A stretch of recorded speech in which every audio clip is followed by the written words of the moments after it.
Hello everyone, my name is Ian and I'm a City of London guide. You know, one of the things I really like about the square mile is that whilst most modern cities in the New World, for example, are built on a grid system, the City of London essentially still sits atop of its ancient medieval footprint. So whilst we do have soaring skyscrapers in this area, not very far away from here, at ground level there still exists narrow cobbled alleyways such as this one, and I think that's really nice. If you look at the street sign behind me, you will see that we're standing in Lovat Lane. Now, it has not been known as Lovat Lane for very long, only since 1936 in fact. Prior to that, 4 centuries, this would have been known as Love Lane, almost certainly because of the medieval prostitutes who operated prolifically in this area. This would have been a red light district in medieval times. Now, if you look down at your feet, you will see that the stone guttering which is cut into the cobbles. Lovat Lane is a really good place to get some idea of what London would have looked like in the 17th century, just before it was destroyed in the Great Fire of London of 1666. First of all, you should dispel any notion of cute, quaint little cobbled alleyways. In the 17th century, Lovat Lane, or Love Lane as it was then, would have been noxious, filthy and stinking. We had no sewer systems in London until the Victorians in the 19th century.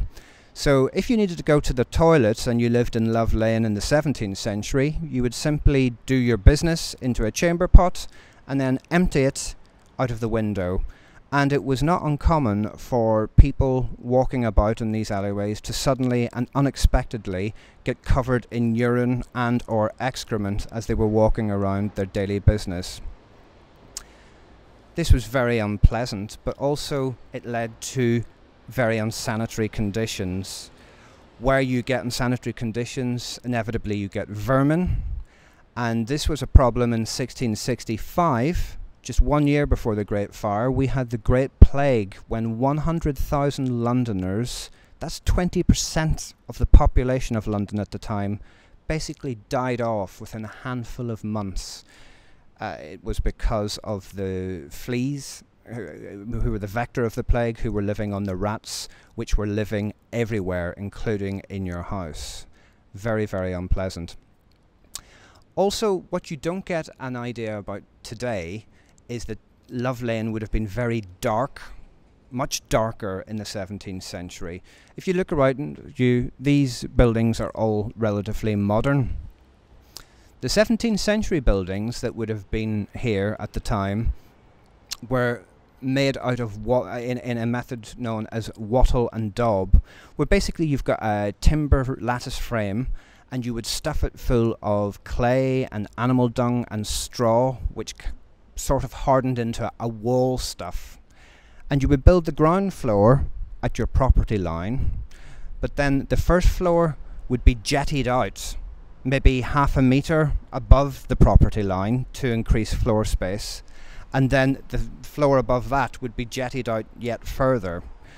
So what you would have had, if you look down here, if you can imagine, is the houses would lean out towards each other on each side of the street. In fact, it is said that if you were in the top of your building and leant out your window, you would be able to shake hands with the person living in the house at the opposite end of the street. That's how close they were. So Love Lane would not only have been smelly and dirty, it would have also been quite dark and gloomy, which is not something that you can really appreciate today.